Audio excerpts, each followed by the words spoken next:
4+4 offer. మొదటిసారిగా country delight పాలని 4 రోజులు ఆర్డర్ చేసిన వాళ్ళకి మరో 4 రోజులు ఫ్రీ. ఇంకెందుకు ఆలస్యం, యాప్ని డౌన్లోడ్ చేసుకోండి. Download the country delight app now. 3,22,359 కోట్ల రూపాయలతో ఆంధ్రప్రదేశ్ బడ్జెట్ను అసెంబ్లీలో నిన్న ప్రవేశపెట్టారు. యాజ్ యూజువల్గా కూటమి నేతలంతా ఇది ప్రజా బడ్జెట్ అంటూ ప్రశంసలు కురిపిస్తూ ఉంటే వైఎస్ఆర్ కాంగ్రెస్ పార్టీ మాత్రం ఇది అంకెల గారడి, హామీలు రద్దు చేశారు, ఇది మోసాల పద్దు అంటూ కూడా ఆరోపిస్తున్న పరిస్థితి. బడ్జెట్ని మీరు స్టడీ చేశారు కాబట్టి ఏపీ బడ్జెట్ని, మీ అనాలిసిస్ ఏంటి సార్? దీంట్లో అంటే బడ్జెట్ ఫిగర్స్ను కనుక మనం జాగ్రత్తగా గమనిస్తే మొదటిది ద్రవ్యలోటు, అంటే ఫిజికల్ డెఫిసిట్ అంటాం. అంటే రాష్ట్ర ప్రభుత్వానికి లేదా ఏ ప్రభుత్వానికైనా వచ్చే మొత్తం ఆదాయం ఎంత, మొత్తం ఖర్చు ఎంత, total income and total expenditure మధ్య గ్యాప్ను ఫిజికల్ డెఫిసిట్ అంటారు. ఇందులో 80,000 కోట్లు దాదాపు ఫిజికల్ డెఫిసిట్ చూపెట్టారు. To be specific 79,926 crores. Last time 63,000 కోట్లు ఉంటుంది అనుకుంటే లాస్ట్ టైం కూడా 73,000 కోట్ల పెరిగినట్లుంది. అంటే లాస్ట్ టైము అంచనా వేసిన దానికన్నా ద్రవ్యలోటు పెరిగింది. ఇప్పుడు అంతకన్నా పెంచి, అంటే సవరించిన అంచనాల కన్నా పెంచి ద్రవ్యలోటు చూపెట్టారు. సో 80,000 కోట్ల రూపాయలు ఎలా సాధిస్తారు? ఎందుకంటే బడ్జెట్ను అల్టిమేట్గా ఎక్స్పెండిచర్ ఇన్కము సెట్ కావాలి. బడ్జెట్ అంటే అదే కదా, ఎక్కడి నుంచి ఆకాశం నుంచి డబ్బులు రావు. సో ప్రభుత్వానికి వచ్చే ఆదాయము ఖర్చు, ఈ రెండు బ్యాలెన్స్ కాకపోతే బడ్జెటే లేదు. ఆదాయమే లేకపోతే ఖర్చే పెట్టలేరు. ఖర్చన్నా తగ్గించితే బ్యాలెన్స్ అవుతుంది, ఆదాయమైనా పెంచుకుంటే బ్యాలెన్స్ అవుతుంది. నీకు ఉదాహరణకు 50 రూపాయలు ఆదాయం ఉంది, 70 రూపాయలు ఖర్చు పెడతానని అంటున్నావు. ఎట్లా పెడతావు? 50 ఆదాయం ఉన్నప్పుడు 70 ఖర్చు పెడతాను అంటే అల్టిమేట్గా 1 year తర్వాత నీ ఆదాయం అన్నా 70 కావాలి, నీ ఖర్చు అన్నా 50 కావాలి. దీని వేరే మార్గమే లేదు. సో ఇప్పుడు ద్రవ్యలోటు అలా 80,000 కోట్ల గ్యాప్ ఉంది. మామూలు గ్యాప్ కాదు. 3,22,000 కోట్ల రికార్డు స్థాయి బడ్జెట్. విభజిత రాష్ట్రంలో ఇంత భారీ బడ్జెట్ పెట్టడం ఆహ్వానించదగిందే. కానీ ఆ బడ్జెట్ గణాంకాల శాంక్టిటీ ఏంటి, అల్టిమేట్గా బడ్జెట్ ఎంత నిలబడుతుంది అనేది ఇప్పుడు క్వశ్చన్. ఎందుకంటే మామూలు గ్యాప్ కాదు. 80,000 crores అంటే 80,000 కోట్లు. సో 80,000 కోట్లకు ఏం చేయాలి అంటే మొదటిగా ఆదాయమైనా పెంచుకోవాలి. ఆదాయం ఎట్లా పెంచుకుంటారు అంటే పన్నుల ద్వారా ఓన్ ట్యాక్స్ రెవెన్యూ 14,000 కోట్లు ఎక్కువ వస్తాయని చూపెట్టారు, మోర్ దెన్ 14,000 crores. అలాగే నాన్ ట్యాక్స్ రెవెన్యూస్ మీకు 12,000 కోట్లు ఎక్కువ వస్తాయని చూపెట్టారు. కేంద్ర ప్రభుత్వం నుంచి వచ్చే ఆదాయము పెరుగుతుంది అని చూపెట్టారు. ఈ మూడింటిని ఆధారంగా చేసుకుని మాకు ఆదాయం బాగా పెరుగుతుంది అన్నారు. కానీ ఫండమెంటల్ క్వశ్చన్ ఏంటంటే నాన్ ట్యాక్స్ రెవెన్యూ 12,000 కోట్లు పెరగాలంటే పన్నులేతర ఆదాయం, భూములు అమ్మాలి లేదా ప్రభుత్వ ఆస్తులు అమ్మాలి. ఇంకో మార్గమే లేదు. అమ్మకుండా పన్నులేతర ఆదాయం రాష్ట్ర ప్రభుత్వానికి ఏముంటుంది? Non tax revenue. ఇక ట్యాక్స్ రెవెన్యూ 14,000 కోట్లు పెరుగుతుంది అని బడ్జెట్లోనే చెప్పారు.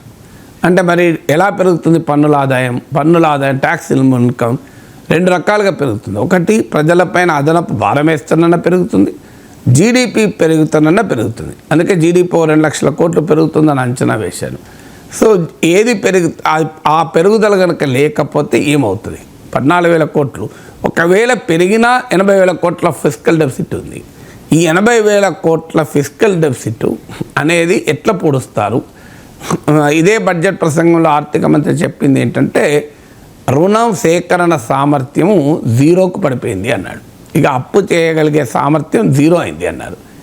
అయినా ఈ బడ్జెట్లో 1,00,000 కోట్లకు పైగా అప్పు చేస్తే తప్ప ఈ బడ్జెట్ నిలబడదు. అంటే భారీగా అప్పు చేస్తే తప్ప. అంటే 1,12,000 కోట్లను చదివాను ఒక దగ్గర.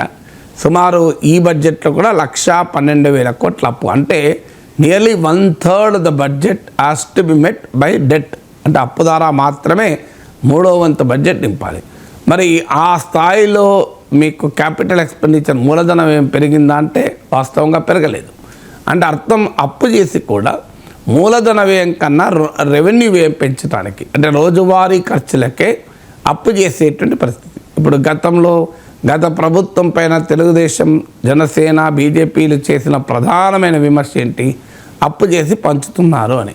సరిగ్గా ఈ బడ్జెట్లో కూడా అప్పు చేసి ఆస్తుల కల్పన కన్నా అప్పు చేసి రోజువారీ ఖర్చులు మీట్ కావడమే కనబడుతుంది. దానికి కారణం ఏంటి అంటే ఈ ప్రభుత్వం కూడా గత ప్రభుత్వం సంక్షేమం పైన భారీగా ఖర్చు పెట్టి రాష్ట్రాన్ని దివాలా తీసింది అని చెప్తూ మేము అంతకన్నా ఎక్కువ సంక్షేమం పైన ఖర్చు పెడతామని హామీ ఇచ్చారు. ఈ హామీని నిలబెట్టుకోవడానికి సకల కష్టాలు పడుతున్నారు. ఈ హామీని నిలబెట్టుకోవడంలో సంపద మేము సృష్టిస్తాం, ఆ సంపద వల్ల హామీని నిలబెట్టుకుంటామని ఒక మొదటి మాట చెప్పారు. రెండవ మాట, కేంద్రం నుంచి ఉదారంగా సహాయం తీసుకొని మేము హామీని నిలబెట్టుకుంటామన్నారు.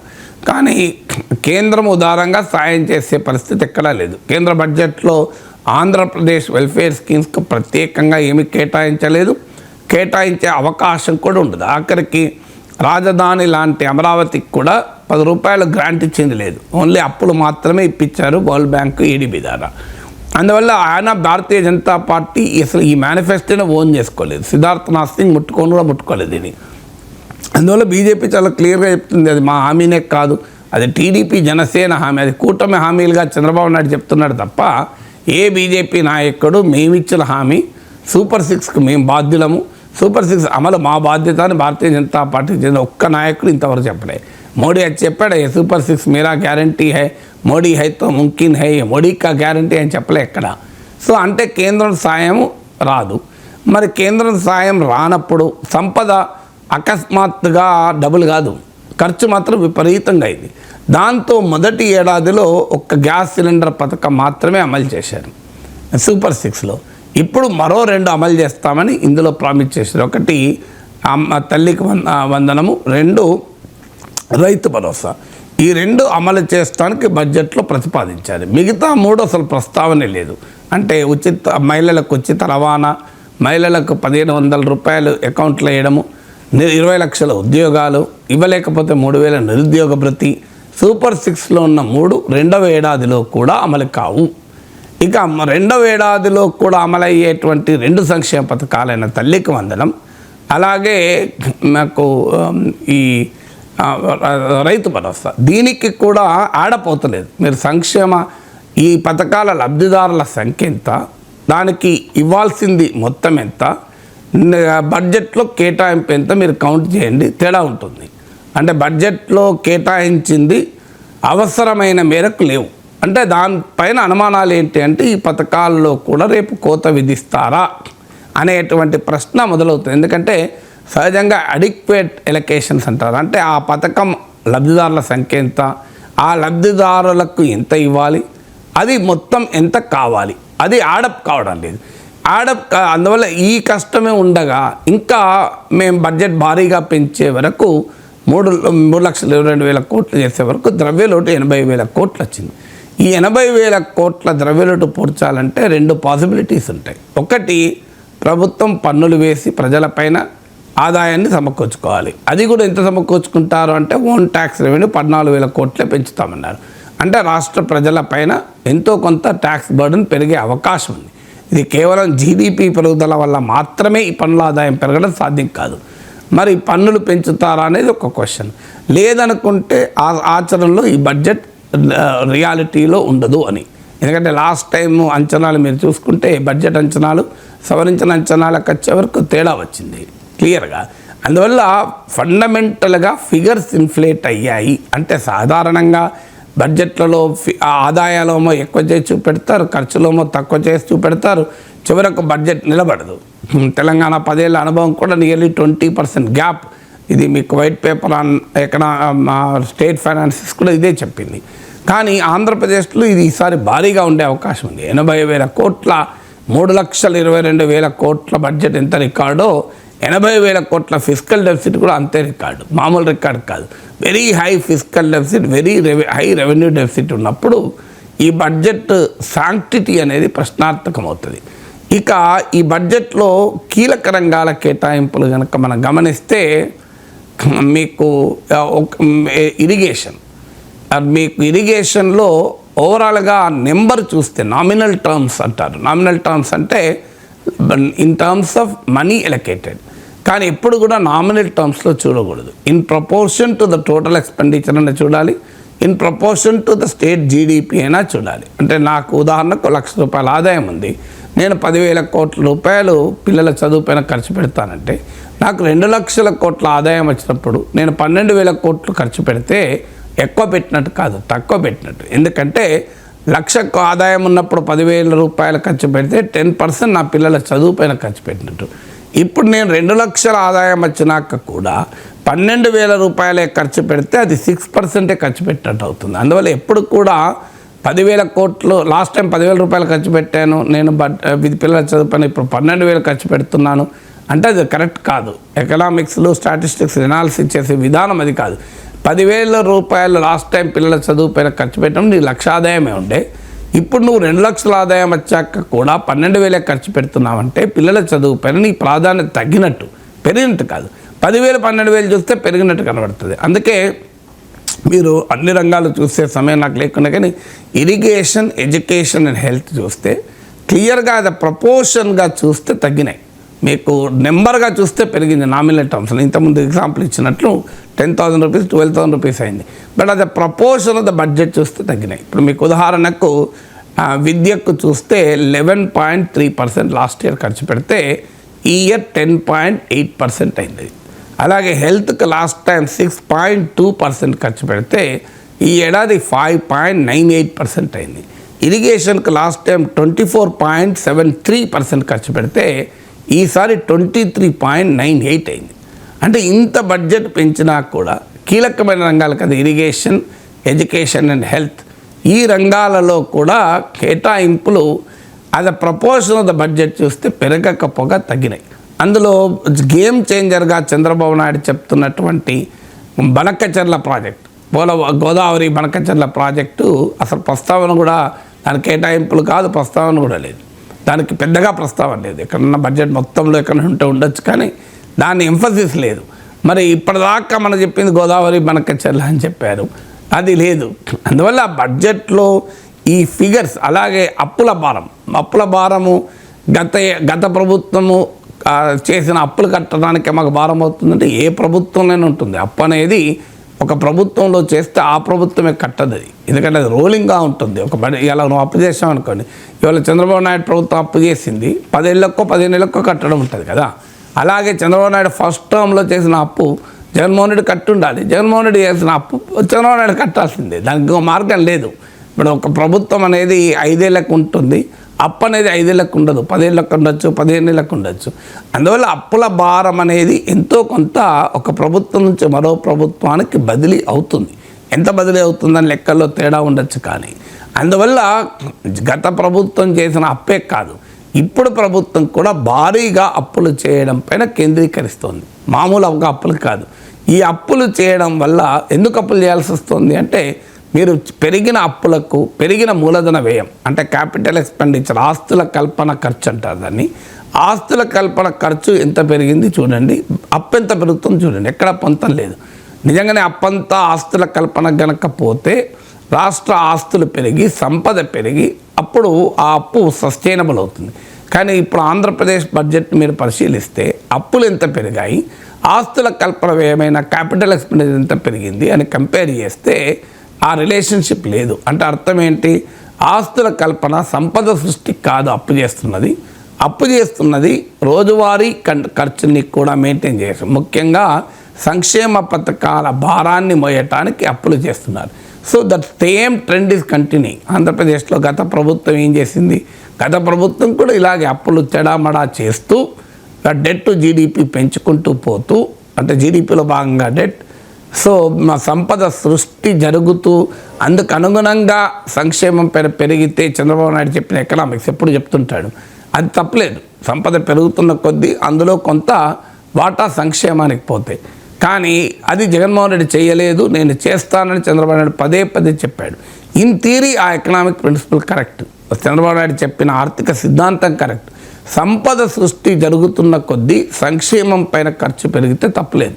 ఉదాహరణకు నా ఆదాయం పెరుగుతున్న కొద్దీ నేను టూరిజం కొరకు టూర్లు తిరగటానికి, హోటల్కి వెళ్ళటానికి, నేను విలాసాల కొరకు పెట్టే ఖర్చు పెరిగితే తప్పేం లేదు, ఏమీ కాదు. తప్పు ఒప్పు కాదు, అన్సస్టైనబుల్ కాదు. కానీ నా ఆదాయము పెరగకుండా నేను విహారయాత్రలపైన విలాసయాత్రలపైన ఖర్చు పెట్టాను అనుకోండి, లగ్జరీస్ పైన, నేను ఎకనామిక్గా బ్యాంక్రప్ట్ అవుతాను, ఫిజికల్గా బ్యాంక్రప్ట్ అవుతాను. సో అందువల్ల అదే ప్రిన్సిపల్ చంద్రబాబు నాయుడు చెప్పే ఎకనామిక్ ప్రిన్సిపల్ కరెక్ట్. ఆ సంపదను పెంచుకుంటూ పెరుగుతున్న సంపదకు అనుగుణంగా సంక్షేమం పైన ఖర్చు పెడితే నడుస్తుంది. కానీ చంద్రబాబు నాయుడు సీఈఓ కాదు, చంద్రబాబు నాయుడు సీఎంకు సీఈఓకు తేడా ఏంటంటే సీఈఓ అనేది పాపులర్ మ్యాండేట్తో సంబంధం లేదు. ఆయనకు ఓన్లీ ప్రాఫిటబిలిటీ, వయబిలిటీ, ప్రొడక్టివిటీ వరకు మాత్రమే. ఆయన ఎవరికి హామీలు ఇచ్చేది లేదు. సీఈఓ ఎవరికి జవాబుదారికి కాదు.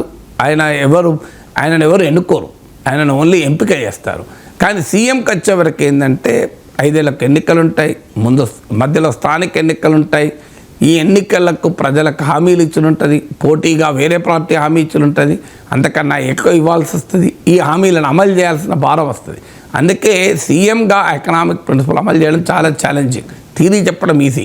ఇప్పుడు ఈ బడ్జెట్లో స్పష్టంగా కనబడుతోంది సంపద సృష్టి కొరకే అప్పు చేస్తున్నారు. ఆర్థిక మంత్రి చెప్పగలరా ధైర్యంగా, నేను చేసే అప్పు మొత్తం సంపద సృష్టికే, రోజువారీ ఖర్చులకు ఎక్కడా లేదు, తెచ్చిన అప్పంతా నేను ఆస్తుల కల్పనకే క్రియేట్ చేస్తున్నాను, ఆ ఆస్తుల కల్పన వల్ల ఇంత ఆదాయం వస్తుందని చెప్పగలరా? ఆ ట్రెండ్, ఆ లింక్ లేదు. అంటే ద ఓల్డ్ రిలేషన్షిప్, ఆదాయము పెంచుకుంటూ ఆస్తుల కల్పనకు సంపద సృష్టికి కాకుండా సంక్షేమం పైన మాత్రమే ఖర్చు పెడుతున్నారు. ఇది కాస్త అటు ఇటు జగన్ ప్రభుత్వంలో ఎంత ఉంది, చంద్రబాబు నాయుడు ప్రభుత్వంలో ఎంత ఉంది అన్నది ఇంకా లోతుగా చూడాలి. But the trend and direction remains the same. గత ప్రభుత్వంలో ఏ ట్రెండ్, ఏ డైరెక్షన్ అయితే ఉండేనో, ఆస్తుల కల్పన, సంపద సృష్టికి అప్పులు చేయడం కాకుండా సంక్షేమానికి, అంటే రాజకీయ నాయకులు చెప్తారు చూడండి, పప్పు బెల్లాలకు ఎక్కువ ఖర్చు పెట్టడం పరిస్థితి. అంత చేసినా మళ్ళీ 3 హామీలు మిగిలే ఉన్నాయి. ఇప్పుడు 3 హామీలు మిగిలే ఉన్నాయి. మీకు ఉదాహరణకు ఇంకొకటి చెప్తాను. ఎన్నికల సమయంలో పవన్ కళ్యాణ్ పదే స్కిల్ సెన్సెస్ అన్న పదం వాడాడు. ఈవెన్ ప్రభుత్వం ఏర్పడ్డాక స్కిల్ సెన్సెస్ మొదలైందని కూడా చెప్పారు. ఇప్పుడు మళ్ళీ స్కిల్ సెన్సెస్ గురించి ఎవరు ప్రస్తావన కూడా లేదు. ఏమైంది? స్కిల్ సెన్సెస్ రిపోర్ట్ ఏది? ఈసారి స్కిల్ డెవలప్మెంట్కు 1200 కోట్లను ఖర్చు పెట్టారు. మరి స్కిల్ సెన్సెస్తో ఆంధ్రప్రదేశ్ యువతకు 20 లక్షల ఉద్యోగాలు కల్పించాలి. ఎలా కల్పిస్తారు? ఆ 20 లక్షల ఉద్యోగాల రోడ్ మ్యాప్ ఏంటి అనే దానికి ఆన్సర్ లేదు. కేంద్రం నుంచి మనం ప్రత్యేకంగా తెచ్చుకుంటామేమన్నారు. ఎక్కడ చూపెట్టండి మీరు బడ్జెట్లో. కేంద్రము మనకు ఉదారంగా, అదనంగా, రాష్ట్ర ప్రభుత్వం డబుల్ ఇంజన్ సర్కారు ఉన్నది కనుక ఇచ్చిన ఉదాహరణలు ఏంటో చెప్పండి. దాన్ని మీరు సెపరేట్గా వైట్ పేపర్ ఇవ్వమనండి. ఇంకో సెంట్రల్ గవర్నమెంట్ ఉదారంగా ఇక్కడ ఇచ్చింది అని. మనకు రావాల్సింది ఎట్లాగో వస్తుంది ట్యాక్స్ డివల్యూషన్. అలాగే మీకు సోలార్ అదాని జగన్మోహన్ రెడ్డికి 1750 కోట్లు లంచం ఇచ్చి రాష్ట్రం పైన భారం వేసినటువంటి సోలార్ కాంట్రాక్ట్లు ఉన్నాయి. ఇది నేను చెప్పింది కాదు. ఇప్పటి ఆర్థిక మంత్రి అయిన కేశవే చెప్పాడు. జగన్మోహన్ రెడ్డికి లంచాలు ఇచ్చి సోలార్ ఎనర్జీ కార్పొరేషన్ ఆఫ్ ఇండియాతో ఒప్పందాలు చేసుకున్నాడు అదానికి అనుకూలంగా అని. ఏకంగా ఎలక్ట్రిసిటీ రెగ్యులేటరీ కమిషన్కి వెళ్ళి హైకోర్టుకి వెళ్ళాడు ఇదే ఆర్థిక మంత్రి. సేమ్ ఆర్థిక మంత్రి హైకోర్టుకి వెళ్ళాడు తెలుగుదేశం నాయకుడిగా. ఇప్పుడు బడ్జెట్లో దాని ప్రస్తావనే లేదు. మరి తాను వాదించింది ఇక్కడ హైకోర్టులో పిటిషన్ వేసింది. నిజంగా కేశవ్ కావాలనుకుంటే చేసేవాడు కదా, కానీ నాకు అవకాశం లేదు, ఎందుకంటే అది అదాని. సో క్లియర్గా అదాని కోసం జగన్ను కాపాడుతారు అని నేను ఈ ఇష్యూ వచ్చిన వెంటనే మాట్లాడాను. ఇప్పుడు అదే జరుగుతుంది కదా. మరి నిజంగానే దానిపైన యాక్షన్ ఏంటి చెప్పాలి కదా. మరి 1750 కోట్లు అదాని దగ్గర లంచాలు తీసుకొని రాష్ట్ర ప్రజలపైన 25 ఏళ్ల పాటు భారాన్ని మోపిన వారిపైన కేసులు లేవు, దాని ప్రస్తావన లేదు. ఆ కాంట్రాక్ట్ రద్దు చేయరు. రద్దు చేస్తే ఫైన్ కట్టాల్సి వస్తుందని ఉపన్యాసాలు చెప్తాను. మరి ఫైన్ ఎంత, భారం ఎంత, ఈ లెక్కలు ఉండవు. ఫైన్ భారాలు పక్క పెట్టండి, రద్దు చేయకండి, కనీసం కేసులు పెట్టండి. ఇంత లంచాలు తీసుకున్నా ఇప్పుడు పోసాని మురళి బూతులు తిడతాయని మీద కేసు పెట్టినప్పుడు ఇన్ని వేల కోట్ల భారం లంచాలు తీసుకుని రాష్ట్రం పైన వేసిన జగన్మోహన్ రెడ్డి పైన ఎందుకు కేసులు పెట్టడం? పోసాని కృష్ణమురళి తిట్టిన తిట్లు తప్పే, మరి తప్పు కదా? దానికన్నా ఎక్కువ తప్పు కదా. పోసాని తిట్టిన తిట్లేమో తెలుగుదేశం నాయకులకే తగులుతుంది, సభ్య సమాజం సిగ్గుపడేలా ఉంది. కానీ ఇది తెలుగు సమాజం, ఆంధ్రప్రదేశ్ సమాజం 25 ఏళ్ల భారం అండి, మామూలు విషయం కాదు కదా. 25 ఇయర్స్ పాటు రాష్ట్రం పైన భారం మోపే జగన్మోహన్ రెడ్డి అవినీతి కదా అదానితో కలిసి. మరి దానిపైన ఎందుకు కేసులు పెట్టారు? ఒక్క కేసు అంటే ఒక్క కేసు ఎందుకు పెట్టారు? ఒక్క ఎఫ్ఐఆర్ ఎందుకు దాఖలు కాదు? పోనీ అదాని పైన చేసే ధైర్యం మీకు లేదు, జగన్మోహన్ రెడ్డి పైన చేయండి. జగన్మోహన్ రెడ్డి పైన కూడా ఎందుకు చేస్తలేరు మీరు? చేయలేరు. ఎందుకంటే జగన్మోహన్ రెడ్డి పైన కేసు పెడితే అదాని వస్తాడు. అదాని కోసం జగన్ కాపాడుతున్నాడు కదా. సో జగన్ ఎందుకు కాపాడుతున్నాడు? పోసాల కృష్ణమూర్తి ప్రశ్న అడిగితే ఇదేం రాజా, నేనేమో తిడితేనే నా మీద కేసులు పెట్టారు, మా గురువు గారు ఏకంగా రాష్ట్రం పైన 25,000 భారం మోపాడు కదా, ఇదేం రాజా ఆయన మీద ఎందుకు కేసు పెట్టారంటే అదాని రాజా అనాల్సిందే కదా, ఇంకా మార్గమే లేదు కదా. నీకు అర్థం కాదు రాజా, అది అదాని రాజా అనాలి. సో అందువల్ల బడ్జెట్లో ఎస్ రికార్డు స్థాయిలో 3,22,000 కోట్లు ఉండొచ్చు, కానీ అల్టిమేట్గా బ్రాడర్ ట్రెండ్ ఏంటి అంటే ఫిగర్స్ చాలా ఎక్కువ చేసి చూపెట్టారు. అంటే ఆదాయ వనరులు చాలా ఎక్కువ వస్తాయి. అంటే గత బడ్జెట్, గత రివైజ్ ఎస్టిమేట్స్ సంబంధం లేకుండా ఇన్ఫ్లేట్ చేసి చూపెట్టి దానికి తగ్గట్టుగా ఖర్చులు చేస్తామన్నారు. అనివార్యంగా ప్రజలపైన భారాలైనా మోపాలి, లేదా చెప్పిన ఖర్చు చేయకుండా కోతలైనా రావాలి. ఈ రెండిట్లో ఏదో ఒకటి లేని బడ్జెట్ సెట్టే కాదు. 4+4 ఆఫర్. మొదటిసారిగా కంట్రీ డిలైట్ పాలని 4 రోజులు ఆర్డర్ చేసిన వాళ్ళకి మరో 4 రోజులు ఫ్రీ. ఇంకెందుకు ఆలస్యం, యాప్ని డౌన్లోడ్ చేసుకోండి. Download the country delight app now. ఈ జనాభా ప్రాతిపదికన సీట్లు పెంచితే దక్షిణాదికి తీవ్ర నష్టం అనేది డిఎంకే వాదన. చాలా స్ట్రాంగ్గా అపోజ్ చేస్తోంది డిఎంకే, అండ్ బీఆర్ఎస్ పార్టీ కూడా అపోజ్ చేస్తోంది. రీసెంట్గా రేవంత్ రెడ్డి కూడా కమెంట్ చేశారు, సార్ దక్షిణాదిలో భారతీయ జనతా పార్టీకి బలం లేదు కాబట్టి దక్షిణాది రాష్ట్రాలను ఆర్థికంగా రాజకీయంగా నిర్వీర్యం చేయాలని భారతీయ జనతా పార్టీ కుట్ర పన్నుతోంది అన్నది రేవంత్ రెడ్డి విమర్శ. సో అమిత్ షా చెప్తూ ఉన్నారు సార్, చాలా కాన్ఫిడెంట్గా చెప్తూ ఉన్నారు, whatever increase is there southern states will get a fair share, not 1 seat will be reduced అని చెప్పేసి. సో అమిత్ షా చెప్పేదాన్ని అది కన్విన్సింగ్గా ఉందంటారు. అంటే సీట్లు 2 పాసిబిలిటీస్.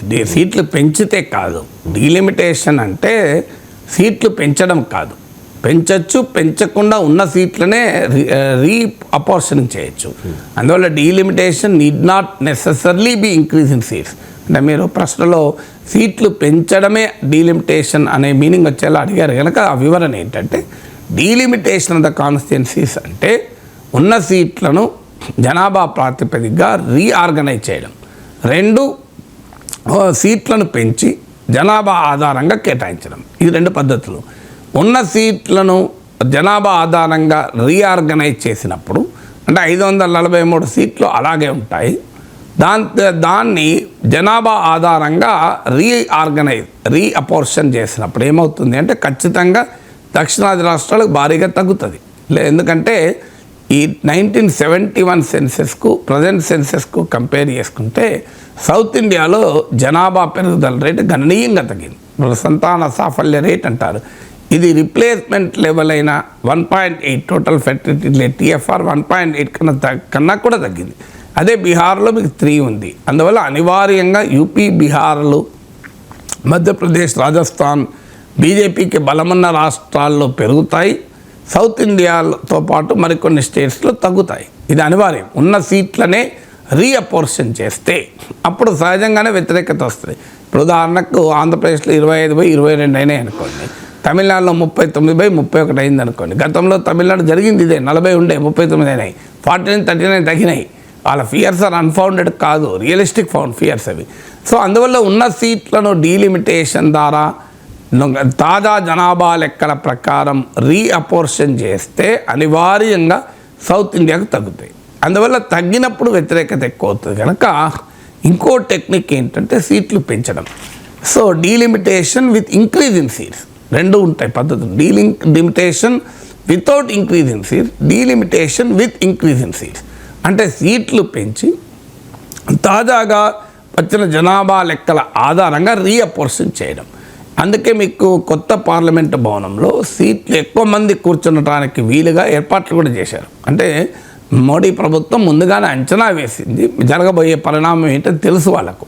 అందుకే 800 మంది వరకు కూడా కూర్చునేలా పార్లమెంట్ రూపొందించారు. నాకు గుర్తున్నంత వరకు ఇప్పుడున్న దానికన్నా చాలా ఎక్కువనే కూర్చోవచ్చు. అంటే అంటే క్లియర్గా ఏం చేయబోతున్నారు అంటే డీలిమిటేషన్ సమయంలో సీట్లను పెంచుతారు. పెంచినప్పుడు ఏమవుతుందంటే అన్ని రాష్ట్రాలకు పెరుగుతాయి. దాంతో సౌత్ ఇండియన్ స్టేట్స్లో కూడా గతంలో ఆంధ్రప్రదేశ్లో 25 ఉంటే అది 27, 28, 29, 30 అవుతాయి. తెలంగాణ 17 ఉంటే 18 అవుతాయి. తమిళనాడు 39, 43 అవుతాయి. అందరికీ పెరుగుతాయి. కానీ జరిగేది ఏంటంటే యూపీ బీహార్కి ఎక్కువ పెరుగుతాయి, సౌత్ ఇండియాకి తక్కువ పెరుగుతాయి. ఉదాహరణకు ఒక్క ఉత్తరప్రదేశ్కి 46 సీట్లు పెరుగుతాయని కార్నీజీ మిల్లన్ ఫౌండేషన్ వాళ్ళ స్టడీ, మీరు గూగుల్లో కొడితే దొరుకుతుంది. Carnegie Mellon foundation study on delimitation of constituencies అంటే చాలా వివరంగా పాసిబుల్ సినారియోస్ను కార్నీజీ ఫౌండేషన్ రీసెర్చ్ చేసి ఎక్స్ప్లెయిన్ చేసినటువంటిది మీకు ఆన్లైన్లో దొరుకుతుంది. సో అందువల్ల ఒక్క యూపీలోనే 46 సీట్ల వరకు కూడా పెరుగుతాయి. అప్పుడు ఏమవుతుంది, ఓవరాల్ షేర్ తగ్గిపోతుంది. అమిత్ షా చెప్పేది నిజం కావాలి అంటే టోటల్ నెంబర్ ఆఫ్ సీట్స్ను ఫ్రీజ్ అనేది సాధ్యం కాదనుకున్నప్పుడు షేర్ ఆఫ్ ద స్టేట్స్ను సేమ్ ఉంచండి. అంటే ఉదాహరణకు మీకు ఇప్పుడు 543 సీట్లు ఉన్నాయి, ఉత్తరప్రదేశ్కి 80 ఉన్నాయి. What is the share of 543లో 80 ఉంటే పర్సంటేజ్ ఎంతో లెక్క తీయండి. అంతే, నేను ఎగ్జాక్ట్గా లెక్క తీయలే కానీ పర్సంటేజ్ చూడండి. యూపీకి ప్రస్తుత పార్లమెంట్లో పర్సంటేజ్ ఆఫ్ సీట్స్ ఇన్ని ఉన్నాయి, రేపు కూడా అన్నే ఉండాలి, అట్లయితే ఇబ్బంది ఏమున్నది. అలా ఉంటుందని మరి అమిత్ షా హామీ ఇస్తాడా? పర్సంటేజ్ ఆఫ్ పార్లమెంట్లో ఉండే రిప్రజెంటేషన్ యొక్క ప్రపోర్షన్ మారదు. ఇప్పుడు 25 సీట్లు ఆంధ్రప్రదేశ్కి ఉన్నాయి, అదే పర్సంటేజ్ ఆఫ్ 543, మీకు రౌండ్ ఫిగర్ చెప్తాను. 543 అనుకో, 27 ఉన్నాయనుకుందాం, ఎంత పర్సంటేజ్ అవుతుంది? అది నియర్లీ 5% అవుతుంది. 10% అంటే 54, 27 అంటే 5% అవుతుంది. ఇప్పుడు కూడా 5% ఉందనుకోండి, మీకు ప్రాబ్లమే లేదు కదా. మీకు ఉదాహరణకు ఆంధ్రప్రదేశ్కు బిట్వీన్ 4 to 5% ఉంటుంది. మీరు రేపు రీఆర్గనైజేషన్ రీఅపోర్షన్ తర్వాత కూడా 4 to 5% మధ్యలో వచ్చిందనుకోండి. ఇప్పుడు 543ను మీరు ఒక 50% పెంచారు సీట్లు అనుకుందాం, అంటే 272 పెరుగుతుంది. 545, 815 అవుతుంది. మరి ఆంధ్రప్రదేశ్ కూడా 25 + 12 or 13, 37, 38 చేస్తారా? చేయండి, అభ్యంతరం లేదు. తమిళనాడుకు 39 + 20, 59 చేయండి. యూపీకి 80 + 40, 120 చేయండి. అంటే proportion of seats in parliament change కాకుండా ఓవరాల్ సీట్స్ ఎంత పర్సంటేజ్ పెరిగితే అన్ని స్టేట్స్కు అంత పర్సంటేజ్లో సీట్లు పెంచారనుకోండి, ప్రాబ్లమే రాదు, అన్యాయం జరగదు. కానీ హామీ ఇస్తున్నాడు అమిత్ షా. డీలిమిటేషన్ అంటే ఎలా చేస్తామన్నది పాయింట్ కదా. The devil lies in the detail. మీరు జనాభా లెక్కల ఆధారంగా, తాజా జనాభా లెక్కల ఆధారంగా చేస్తే అనివార్యంగా దక్షిణాది రాష్ట్రాలకు అన్యాయం జరుగుతుంది. మీరు 71 సెన్సెస్ ఆధారంగానే ఉంటుంది. ఇప్పుడు ఆ మాటనివ్వండి, మేము మళ్ళీ నెక్స్ట్ డీలిమిటేషన్ కూడా 1971 ఆధారంగానే చేస్తాం. ఇది చేయాలి అంటే 1976లో మొదటిసారి చట్టం చేశారు, అంటే లోక్సభ సెగ్మెంట్ సీట్లను ఫ్రీజ్ చేస్తూ. 2001లో డీలిమిటేషన్ యాక్ట్ చేశారు, 2026లో ఇంకో డీలిమిటేషన్ యాక్ట్ చేయండి. సీట్ల మీద ఫ్రీజ్ ఉంటుందని చెప్పండి, లేదా percentage of the share in the parliament అదన్నా ఫ్రీజ్ చేయండి. సీట్లు ఫ్రీజ్ చేయలేరు అనుకోండి, సీట్లు పెంచాల్సిన అవసరం వస్తే share in the total parliament seat మీరు ఫ్రీజ్ చేయండి. అది డీలిమిటేషన్ చట్టం చేశారనుకోండి, అభ్యంతరం లేదు. లేకపోతే ఖచ్చితంగా సౌత్ ఇండియాకి నష్టం జరుగుతుంది. అందువల్ల అమిత్ షా మాటల్లో చెప్పడం కాదు, డీలిమిటేషన్ ఎలా ఉంటుందో చెప్పండి. లేదు మీరు తాజా జనాభా లెక్కల ప్రకారమే సీట్లు కేటాయిస్తే అందరికీ తెలుసు కదా, 50 ఏళ్లలో బీహార్లో జనాభా తగ్గలేదు, సౌత్ ఇండియాలో తగ్గింది. మరి జనాభా ప్రాతిపదికగా మారినప్పుడు ఆటోమేటిక్గా మారుతాయి కదా, కామన్ సెన్స్ చెప్తుంది. అది జరగకూడదు అంటే హ్యావ్ ఎ ఫ్రీజ్. ఇప్పటివరకు సీట్ల సంఖ్య మీలో ఫ్రీజ్ చేశారు కదా, మీరు ఇప్పుడు సీట్ల సంఖ్యలో ఫ్రీజ్ చేయకపోతే పార్లమెంట్లో ప్రస్తుత ప్రాతినిధ్య వాటాను మీద ఫ్రీజ్ చేయండి. అంటే ఇప్పుడు ఉదాహరణకు 4 to 5% ఆంధ్రప్రదేశ్కు లోక్సభ సీట్లలో ఆంధ్రప్రదేశ్ వాటా అంతే పెట్టండి. అదే పెడితే ఇబ్బంది ఏమున్నది, ప్రాబ్లమే లేదు మీకు. సో అలా పెడతారా చెప్పమనండి. అది చెప్పకుండా సౌత్ ఇండియా షేర్ తగ్గదు అంటే సౌత్ ఇండియాకు సీట్లు పెరుగుతాయి కానీ షేర్ తగ్గుతుంది. సీట్లు పెరగడం వేరు, షేర్ తగ్గడం వేరు. ఒకరికి ఒక చాక్లెట్ ఇచ్చారు, ఒకరికి మనిషి 3 చాక్లెట్లు ఇచ్చారు, ఒకరికి 3 ఇచ్చారు, ఒకరికి ఆల్రెడీ 5 ఉన్నాయి. ఈ 5 ఉన్నోడికి 20 చేసి 3 ఉన్నోడికి 6 చేసిన అనుకోండి, ఇద్దరికి పెరుగుతాయి. 3 ఉన్నోడికి కూడా 100% పెరిగింది, నాకు 6 అయినా అని సంతోషపెడతాడు. ఆడ 5 ఉన్నోడికి 20 అయినాయి కదా, వాళ్ళు 4 రెట్లు పెరిగినాయి కదా, అది కదా బాధ. మాకు తగ్గకపోవచ్చు, వాళ్ళ పెరిగినాయంటే అర్థం పార్లమెంట్లో సౌత్ ఇండియా పవర్ ఇన్ఫ్లుయెన్స్ తగ్గినట్టే కదా. 4+4 ఆఫర్. మొదటిసారిగా కంట్రీ డిలైట్ పాలని 4 రోజులు ఆర్డర్ చేసిన వాళ్ళకి మరో 4 రోజులు ఫ్రీ. ఇంకెందుకు ఆలస్యం, యాప్ని డౌన్లోడ్ చేసుకోండి. Download the country delight app now. ఇక అమెరికా అధ్యక్షుడు డొనాల్డ్ ట్రంప్కి ఉక్రెయిన్ అధ్యక్షుడు జెలెన్స్కీకి మధ్య మీడియా ఎదుటే వైట్ హౌస్లో వాగ్యుద్ధం జరిగింది అనేది వార్త సార్. అనేది వార్త జరిగింది లైవ్ లో నేనే చూశాను. Yes, sir, జరిగింది. వార్త కాదు అది. జరిగింది సార్. ఒకసారి ఆ సంభాషణ కూడా మనం వినొచ్చు. ఒకసారి ప్లే చేయండి. Respectful for you to come to the Oval Office and try to litigate this in front of the American media. Right now, you guys are going around and forcing conscripts to the front lines because you have manpower problems. You should be thanking the president for trying to bring an end to this conflict. Have you ever been to Ukraine that you say what problems we have? I have been to. Come once. I've actually watched and seen the stories, and I know what happens is you bring them on a propaganda tour, Mr. President.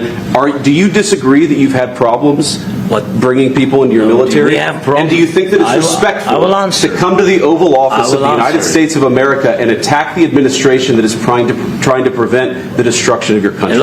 A lot of questions. Let's start from the beginning. Sure. First of all, during the war, everybody has problems. Even you, but you have nice ocean and don't feel now, but you will feel it in the future. God bless. You don't know that. God bless. You don't God know bless. that. You will not have a war. Don't tell us what we're going to feel. We're trying to solve a problem. Don't tell us what we're going to feel. I'm not telling you. Because I'm you're in no answering on position this to question. dictate that. That's Remember exactly this. what I'm not You're in dictating. no position to dictate what we're going to feel. You We're will- going to feel very you will good. feel influenced. We're going to feel very good and very You strong. will feel influence. You're right now not in a very good position. You've allowed From the yourself very, to be in a from very the bad very position, beginning and of he the happens war. to be right about From it. the very beginning of the war. You're not Mr. in a good Brown, position. I You was don't have the cards right now. With us, you start having not cards. playing But cards. right now, you I'm don't. very Yeah, you're playing serious, cards. Mr. President. You're I'm playing very cards. serious. You're gambling I'm the with the president lives in of war. millions of people. You think- You're gambling with World War III. What are you You're thinking gambling about? with What are you World thinking War III. And what you're doing is very disrespectful to the country, this country. It's with back all to you. respect to your Far country. more than a lot of people said I'm very they respect. should have. Have you said thank you once? This A lot entire of meeting? times. No, in this Even entire today. meeting, you said thank Even you. today. You went to Pennsylvania and campaigned for the opposition in October. Offer some words. జలస్కిని కొట్టకుండా వదిలేశారు, అది చాలు అన్నట్టుగా Russia media కథనాలు sir. So ఖనిజాల ఒప్పందం మీద సంతకం చేయకుండానే అక్కడ నుంచి జెలెన్స్కీ మధ్యలోనే వెళ్ళిపోయారు. సో ఉక్రెయిన్ ఒంటరి అవుతుంది సార్. అంటే కొత్తగా ఒంటరి అయ్యేది ఏమీ లేదు. ట్రంప్ గతంలో వచ్చినప్పటి US నుంచే support. ఒంటరి అయ్యాడు. అవును సార్. అంటే మీకు అంటే ఎందుకు ఈ పరిస్థితి సాధారణంగా ఇది బిహైండ్ ద స్క్రీన్ కావాలి. కానీ వరల్డ్ మీడియా ముందు ఇద్దరు నాయకులు, ముగ్గురు నాయకులు ఒక రకంగా చెప్పాలంటే బహిరంగంగా అరుచుకున్నారు, ప్రశ్నించుకున్నారు. అంటే అమెరికన్ అధినేతలు, మీకు ఉక్రెయిన్ అధినేతలు. సో ఇంత బహిరంగంగా వాద ప్రతివాదాలు చేసుకోవడం అనేది మామూలు విషయం కాదు. సో ట్రంప్ క్లియర్గా హెచ్చరిస్తున్నాడు, నీవు గనక ఇలాగే చేస్తే third world war, you're gambling with the world war 3 అని. ప్రపంచంలో అత్యంత శక్తివంతమైన దేశానికి అధినేత అంత లూజ్గా వరల్డ్ వార్ 3 అని పదం వాడడం ఆశ్చర్యంగా ఉంది. So you're gambling with the world war 3 అంటున్నాడు. సో జెలెన్స్కీకి నువ్వు అమెరికాను అవమానిస్తున్నావు. చాలా క్లియర్గా నేను ట్రంప్ చెప్పాడు, నీకు మళ్ళీ అవసరం వచ్చినప్పుడు నువ్వే రా, కానీ మేమైతే ఏం చేసేది లేదు అని. అంటే క్లియర్గా ఉక్రెయిన్కు అమెరికా సపోర్ట్ ఉండదు. అంటే అప్పుడు ఏమవుతుంది, ఒక యూరపే ఉక్రెయిన్ కాపాడాలి. ఓన్లీ యూరోపియన్ సపోర్ట్తో ఉక్రెయిన్ నిలబడగలుగుతుందా? Is extremely difficult. అమెరికా కానప్పుడు యూరప్తో పాటు ఇతర దేశాల సహకారాన్ని పొందాలి అని ఉక్రెయిన్ ప్రయత్నిస్తోంది. జెలెన్స్కీ అరబ్ దేశాల్లో కూడా పర్యటించారు. కానీ అమెరికా సపోర్ట్ లేనప్పుడు ప్రపంచంలో ఎన్ని దేశాలు ఉక్రెయిన్కు అండగా నిలబడతాయన్నది it's a big question mark. ఎందుకంటే మీకు అంతకుముందు రష్యాను ఖండిస్తూ యునైటెడ్ నేషన్లో రెజల్యూషన్ చేసినప్పుడు, బైడెన్ ప్రెసిడెంట్గా ఉన్నప్పుడు అమెరికా కూడా ఆ రష్యాను ఖండించే తీర్మానానికి మద్దతు ఇచ్చినప్పుడు యునైటెడ్ నేషన్స్లో 140 కంట్రీస్ సపోర్ట్ చేశాయి. ఇప్పుడు అది 93 కంట్రీస్ పడిపోయాయి. అంటే క్లియర్గా ప్రపంచంలో అమెరికా మద్దతు ఇవ్వనప్పుడు ఎన్ని దేశాలు అండగా ఉంటాయనేది క్వశ్చన్. రెండవది, అమెరికా ఉక్రెయిన్కు మద్దతు ఇవ్వడం కాదు, వెళ్ళి రష్యాకు మద్దతు ఇస్తే ఏం జరుగుతుంది? అదైతే ఇక బీభత్సం. ఆల్రెడీ ఇదేమీ ఊహాజనితమైన అంశం కాదు. యునైటెడ్ నేషన్స్లో ఇటీవల ఓటింగ్ జరిగితే రష్యాను ఖండిస్తూ ఉక్రెయిన్ యూరప్ ప్రతిపాదించిన తీర్మానం పైన ఓటింగ్ జరిగింది. ఇండియా అబ్స్టైన్ అయింది, కానీ అమెరికా వెళ్ళి రష్యాకు అనుకూలంగా ఓటేసింది. ఇండియాకు రష్యాకు ఉన్న ఫ్రెండ్షిప్తో పోలిస్తే అమెరికాకు రష్యాకు ఫ్రెండ్షిప్ ఏంటి? కానీ ఇండియా అబ్స్టైన్ అయితే అమెరికా పోయి రష్యాకు అనుకూలంగా ఓటేసింది. అంటే రేపు అమెరికా వెళ్ళి రష్యాకు అనుకూలంగా యుద్ధం కూడా చేస్తుందా? అమెరికా రష్యాలు కలిపి ఉక్రెయిన్ పైన యూరోప్ పైన యుద్ధం చేస్తుందా అనేది ఒక పెద్ద ఛాలెంజ్. ఇప్పుడు ట్రంప్ ఏం చేయబోతున్నాడు, ప్రపంచంలో రీఅలైన్మెంట్ ఎలా తేయబోతున్నాడని. అమెరికా రష్యా ఒకవైపు, యూరోప్ మరోవైపు ఉంటుంది. అమెరికా రష్యా చైనా కూడా ఒకవైపు అవుతున్నప్పుడు, అమెరికా రష్యా చైనా ఒకవైపు అయితే మరి యూరోప్ ఒకవైపు ఉంటే ఎలా ఉంటుంది? అందుకే మీరు వెంటనే యూరోప్ ఇండియా వైపు చూస్తుంది. మీరు గమనిస్తే యూరోపియన్ యూనియన్ ప్రెసిడెంట్ ఉర్సులా మండలిన్ ఒక కాలేజ్ ఆఫ్ కమిషనర్స్ అని 27 మంది సీనియర్ యూరోపియన్ యూనియన్ నేతలతో ఇండియాకు వచ్చారు నిన్న. సో అందువల్ల ఈ వరల్డ్లో గ్లోబల్ రీఅలైన్మెంట్ జియో పాలిటిక్స్లో జరుగుతున్న పరిస్థితులు మనం ఉన్నాం. ఇక వాట్ ఈస్ ద ఫ్యూచర్? ఎందుకు మరి ఈ పరిస్థితి వచ్చింది అంటే, Trump is playing both wares. అంటే ఇండియాకు F-35 యుద్ధ విమానాలు ఇచ్చి, పాకిస్తాన్కు F-16కు $397 మిలియన్ $397 మిలియన్ ప్యాకేజ్ అనౌన్స్ చేశాడు. అంటే ఇక్కడ అటు ఇండియాతోనూ ఇటు పాకిస్తాన్తోనూ ఏకకాలంలో ట్రంప్ రాజకీయం ఆడుతున్నాడు. సరిగ్గా అక్కడ కూడా అదే రాజకీయం ఆడుతున్నాడు. ఇప్పుడు రష్యా ఆక్రమించిన టెరిటరీ ఉంది, 20% ఉంటుంది. ఇది క్రీమియా, లుహాన్స్క్, జప్రోషియా ఇట్లాంటి ప్లేసెస్ ఉన్నాయి. కొరసాన్ ఈ ప్లేసెస్ అంటే ఈస్టర్న్ యుక్రెయిన్లో ఒక 20% భూభాగం రష్యా ఆధీనంలో ఉంది. ఇక్కడ కూడా మినరల్ రిసోర్సెస్ ఉన్నాయి. ఉక్రెయిన్లో కూడా రేర్ ఎర్త్ మినరల్స్ ఉన్నాయి. ఇప్పుడు అమెరికా ఏంటంటే ఉక్రెయిన్ భూభాగంలో ఉన్న రేర్ ఎర్త్ మెటల్స్ కావాలి, ఉక్రెయిన్ భూభాగాన్ని రష్యా ఆక్రమించుకొని ఉంది. రష్యా వెనక్కు వెళ్ళే ప్రసక్తే లేదంటున్నారు. రష్యా క్లియర్గా ప్రకటించింది, no question of negotiation on territories, మా ఆధీనంలో ఉన్న ప్రాంతాల గురించి చర్చే లేదు అని ప్రకటించేసింది. ఎందుకంటే ఈ ప్రాంతాల్లో ఇంకో డైమెన్షన్ కూడా ఉంది. ఉక్రెయిన్లో ఈస్టర్న్ పార్ట్ ఆఫ్ ఉక్రెయిన్లో రష్యన్ ఇన్ఫ్లుయెన్స్ ఉంటుంది. రష్యన్ లాంగ్వేజ్, కల్చర్ ఇన్ఫ్లుయెన్స్ చాలా ఎక్కువ ఉంటుంది. అందుకే ఈ ప్రాంతాల్లో ఉండే అటానమస్ రీజన్స్, వాళ్ళ అటానమస్ బాడీస్, ప్రజలకు రిప్రజెంట్ చేసే బాడీస్ రెఫరెండమ్లు చేసి కూడా మేము రష్యాలో కలుస్తామని తీర్మానాలు చేశారు. ఇది మీరు క్రిమియాలో జరిగింది, లుహాన్స్క్లో జరిగింది, డొహాన్స్క్లో జరిగింది. అంటే అందుకే రష్యా అంత ధైర్యంగా ఆ భూభాగాలు ఆక్రమించుకుని కూర్చుంది. వెస్ట్రన్ పార్ట్ ఆఫ్ ఉక్రెయిన్ అంటే టువర్డ్స్ పోలాండ్ అటువైపు ఉన్నదేమో Ukrainian language and Ukrainian culture influence ఉంటుంది. అందువల్ల ఉక్రెయిన్లో ఉన్నటువంటి ఈ డైవర్సిటీని కూడా రష్యా ఎక్స్ప్లాయిట్ చేస్తుంది. ఇప్పుడు అమెరికా కూడా ఉక్రెయిన్కి సపోర్ట్ చేయనప్పుడు రష్యా ఆక్రమించుకున్న 20% భూభాగాలు తిరిగి ఇచ్చే అవకాశమే లేదు. ఇది గమనించిన ట్రంప్ ఏం చేస్తున్నాడంటే, రష్యాలో ఉన్నవి అలాగే రష్యా ఆక్రమించుకున్న ఉక్రెయిన్లో ఉన్న రేర్ ఎర్త్ మెటల్స్ తనకు కావాలి. అంటే ఒక బిజినెస్ డీల్ ఎట్లా పెట్టుకుంటున్నాడంటే, ఇండియాకి F-35, పాకిస్తాన్కి F-16 మీరిద్దరు కొట్టుకు సావండి అన్నట్లు, రష్యా నుంచి రేర్ ఎర్త్ మెటల్స్ కనుక నేను రష్యాకు అనుకూలంగా ఓటు వేస్తాను యునైటెడ్ నేషన్స్లో, రష్యా నుంచి నాకు రిసోర్సెస్ కావాలి, ఉక్రెయిన్కు మద్దతు ఇస్తాను, ఉక్రెయిన్ నుంచి కూడా నాకు రేర్ ఎర్త్ మెటల్స్ రిసోర్సెస్ కావాలి అని ఇలా డబుల్ గేమ్ ఆడుతున్నాడు అమెరికా. ఇది జెలెన్స్కీకి అర్థమయ్యే వరకు జెలెన్స్కీ భరించలేకపోతున్నాడు. అందువల్ల జెలెన్స్కీ ఏమడుగుతున్నాడు, ముందు ఏమన్నాడు ట్రంప్, నాకు మేము ఇప్పటివరకు అడ్డగోలుగా సాయం చేశాం, మాకు $500 మిలియన్ చెల్లించాలి నువ్వు డబ్బులు మేము ఇచ్చిన సాయానికి అన్నాడు. అది తర్వాత నెక్స్ట్ స్టేలో మేము $100 మిలియన్ ఇస్తే మీరు $200 మిలియన్ ఇవ్వాలి, అట్లయితేనే సాయం చేస్తా అన్నాడు. ఇప్పుడు మేము సాయం చేసే ప్రసక్తే లేదు, మేము సాయం చేయాలంటే నీ దగ్గర ఉన్న రేర్ ఎర్త్ మెటల్లో 50% ఇచ్చేయాలి అంటున్నాడు. ఇండియాకు కూడా ఇది ఒక జాగ్రత్త. మనం ఇలా F-35 విమానాలు కొంటున్నాం, చైనా పాకిస్తాన్తో యుద్ధమే వస్తే మీ దగ్గర ఉన్న ఆయిల్ గ్యాస్ మాకు ఇచ్చేయండి, మీ దగ్గర ఉన్న ఇనుము మాకు ఇచ్చేయండి, మీ దగ్గర ఉన్న అల్యూమినియం మాకు ఇచ్చేయండి అంటారు ట్రంప్. అలా ఇస్తేనే మీకు సపోర్ట్ చేస్తామంటాడు. అందువల్ల అమెరికా పైన యుద్ధ విమానాలు కొంటే కేవలం ఆ యుద్ధ విమానం డబ్బులు ఇచ్చి కొన్నట్టు కాదు, అది ఫ్రాన్స్తోనో రష్యాతోనో అయితే డబ్బులు ఇచ్చాం కొన్నాం, అది మనది అవుతుంది. అమెరికా ట్రంప్ అలా ఉండడు. రేపు F-35 యుద్ధ విమానాలు లేవాలంటే ఏదైనా రిపేర్ వచ్చిందనుకోండి, రిపేర్ చేయాలనుకోండి, రిపేర్ కావాలా నీకు, అయితే మీ కృష్ణా గోదావరి బేసిన్లో గ్యాస్ ఉంది కదా అది నాకు ఇచ్చేయంటాడు. అది ఇస్తేనే నేను రిపేర్ చేయిస్తా అంటే అప్పుడు మన పరిస్థితి ఏంటి, మన F-35 లేవు, ఆడ పాకిస్తాన్ అన్నీ ఇచ్చేస్తాడు వాడు అమెరికాకు, మా దేశాన్ని దోచుకో మాకే అభ్యంతరం లేదు, మొత్తం ఉన్నాయని పట్టుకపోతాడు. ఎందుకంటే అక్కడ ఉన్న ప్రభుత్వం ప్రజల ప్రభుత్వం కాదు, మన ప్రభుత్వం ప్రజల ప్రభుత్వం. అది మోడీ ప్రభుత్వం అయినా మన్మోహన్ సింగ్ ప్రభుత్వం అయినా.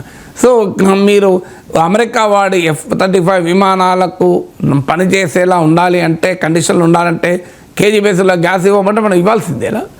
అందువల్ల అమెరికా పైన డిఫెన్స్ పర్చేజెస్ సెక్యూరిటీకి ఆధారపడితే it is not just buyer and seller relationship అనేది ఉక్రెయిన్ అనుభవం చూస్తే అర్థమవుతుంది కదా. ఇప్పుడు ఏమంటాడు ఉక్రెయిన్, నీకు ఆయుధాలు ఇవ్వాలంటే ఆయుధాలు డబ్బులు ఇవ్వండి అంటే అర్థం ఉన్నది, అదైనా అర్థం లేదు. ఎందుకంటే అమెరికా ప్రొవోక్ చేస్తేనే కదా ఉక్రెయిన్ రష్యాతో పంచాయతీ గొడవ పెట్టుకున్నది.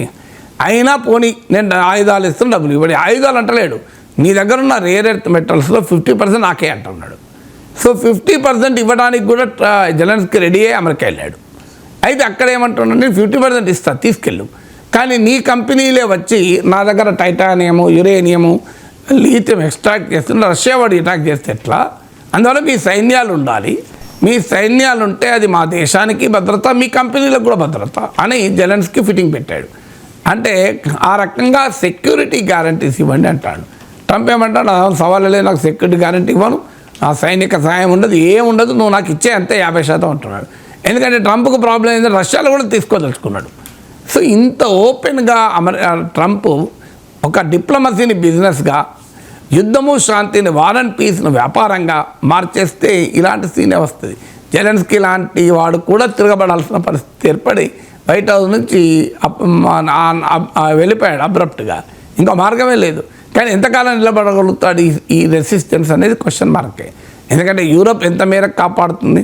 యూరోప్ ట్రంప్ సపోర్ట్ లేకుండా యూరోప్ తనను తాను కాపాడుకోవడమే ఛాలెంజ్. ఇప్పుడిప్పుడే మిలిటరీ పైన ఖర్చు పెడుతుంది. So can Europe alone protect Ukraine అనేది క్వశ్చన్ మార్కే.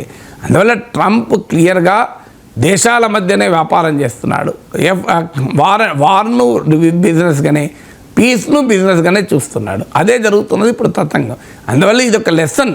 ఇప్పుడు అమెరికా నుంచి ఒకప్పుడు మనకు రష్యా నుంచి 75% డిఫెన్స్ పర్చేజెస్ రష్యా నుంచే కొనేవాళ్ళం. కానీ ఎక్కడ రష్యా మీ సుకో యుద్ధ విమానం మీకు ఇవ్వాలి అంటే మీ దగ్గర సింగరేణిలో ఉన్న కోలివన్నీ అడగలే, మీ ధన్బాద్లో ఉన్న కోలివన్నీ అడగలే. సుకోయికి ఎంత డబ్బు ఉంటుందో దానికి ఏదో మనం పే చేసాం, మనం తెచ్చుకున్నాం. ఫ్రాన్స్ నుంచి డసా కంపెనీ నుంచి మనం రాఫెల్ యుద్ధ విమానాలు కొన్నాం. యూకే నుంచి మిగ్ విమానాలు కొన్నాం. ఫ్రాన్స్ వాడో యూకే వాడో మీరు మీ కేజీ బేసిన్ ఉన్న గ్యాస్ ఇవ్వండి, లేదా మీ దగ్గర ఉన్న మ్యాంగనీస్ ఇవ్వండి, మీ దగ్గర ఉన్న కాశ్మీర్లో లీథియం ఉన్నదట, అవి మాకు అప్పచెప్పండి అనలే. కేవలం వాటికి మిగ్ విమానాలకో మీకు రఫేల్ విమానాలకు ఎంతో అంత వాడు ఛార్జ్ చేశాడు, మనం డబ్బులు కట్టని తీసుకున్నాం. కానీ అమెరికా ఉంది అలా లేదు. ఇప్పుడు అమెరికా నుంచి మనది 18% పెరిగింది. మన టోటల్ డిఫెన్స్ పర్చేజెస్లో నియర్లీ 1/3 టోటల్ డిఫెన్స్ పర్చేజెస్లో 1/3 అమెరికా నుంచే. ఇప్పుడు అమెరికా ట్రంప్ కాలంలో ఒక కొత్త డైమెన్షన్ వచ్చింది. మీకు ఆయుధాలు ఇస్తాం, దాని డబ్బుకే కాదు, డబ్బులతో ఆయుధాలు అమ్మము, మీ వనరులు కూడా మాకు ఇచ్చేయాలంటున్నాడు. ఉక్రెయిన్ దగ్గర అదే కదా, మా వనరులు ఇచ్చేయండి అంటున్నాడు. ఇది ఎంత ప్రమాదకరమో ఆ యుక్రెయిన్ అనుభవం నుంచి భారతదేశం కూడా నేర్చుకోవాలి. అమెరికాను చూసుకొని మనం ఎవరి మీద రెచ్చిపోతే ఏం జరుగుతుందో ఇదే పరిస్థితి. మన బలం మీద మనం నిలబడాలి.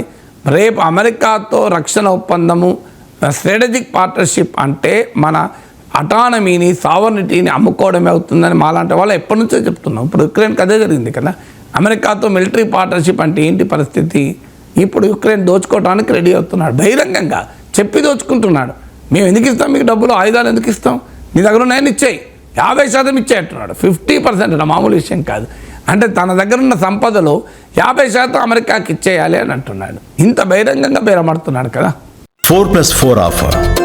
మొదటిసారిగా కంట్రీ డిలైట్ పాలని 4 రోజులు ఆర్డర్ చేసిన వాళ్ళకి మరో 4 రోజులు ఫ్రీ. ఇంకెందుకు ఆలస్యం, యాప్ని డౌన్లోడ్ చేసుకోండి. Download the country delight app now. భారత స్టాక్ మార్కెట్లకు బ్లాక్ డేస్ కొనసాగుతూనే ఉన్నాయి సార్. నిన్న ఒక్కరోజే 9 lakh crore రూపీస్ నష్టపోయారట. ఈ 5 నెలల్లో దాదాపు 1,000 కోట్ల రూపాయలు ఇన్వెస్టర్స్ నష్టపోయిన పరిస్థితి కనిపిస్తోంది సార్. ఈ స్టాక్ మార్కెట్ పడిపోవడానికి కారణం ఏంటి?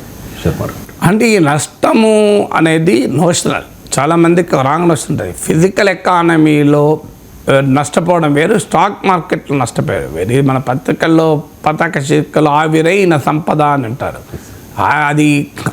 అది క్లారిటీ రావాలి. అది మార్కెట్ క్యాపిటలైజేషన్ అంటారు.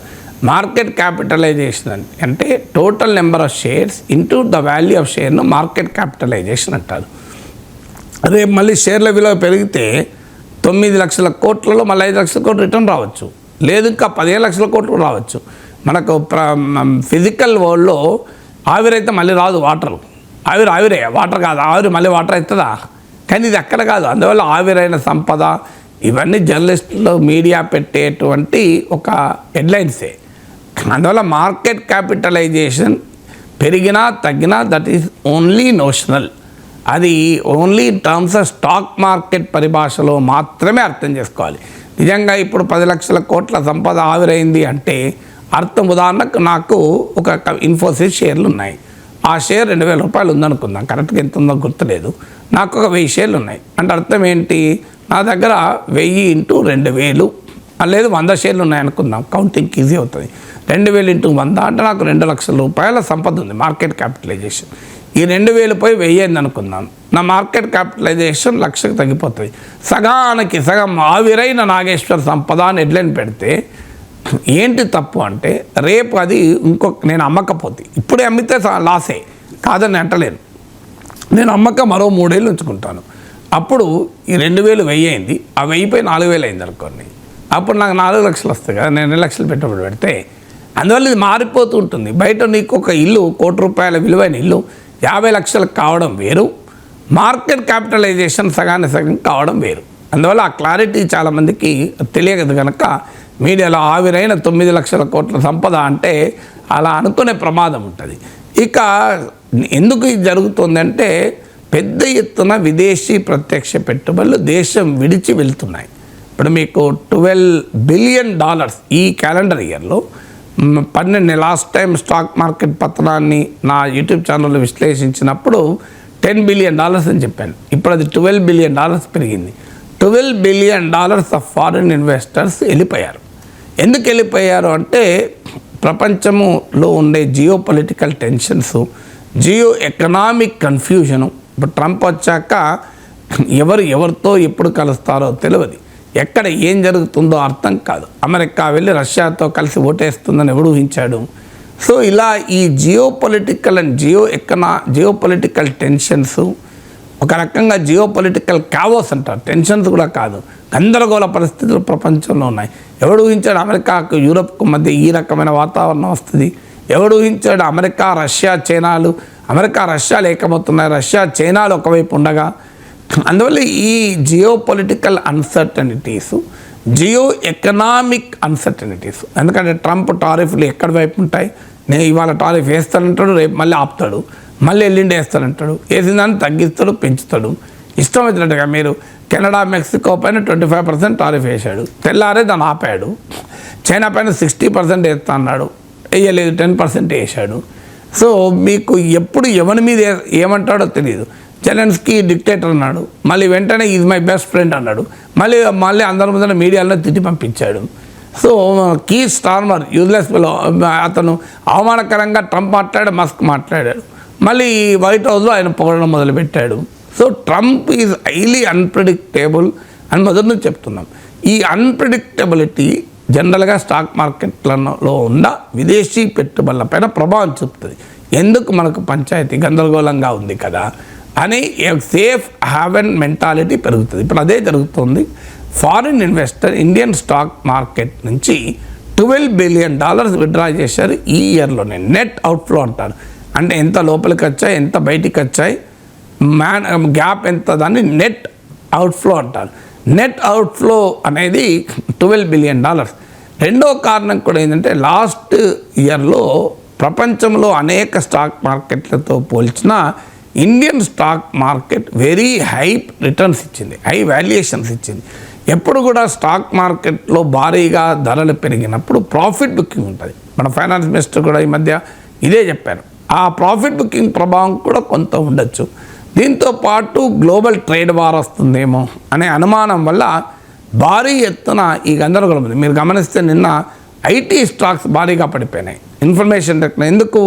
Information technology highly export oriented business. మీకు ఆయిల్ అండ్ గ్యాస్తో పోల్చండి, మీరు ఐటీ ఇండెక్స్ భారీగా పడిపోయింది. నాకు కరెక్ట్గా ఫిగర్స్ మీరు మా అన్ని పత్రికలో వచ్చాయి ఇవాళ.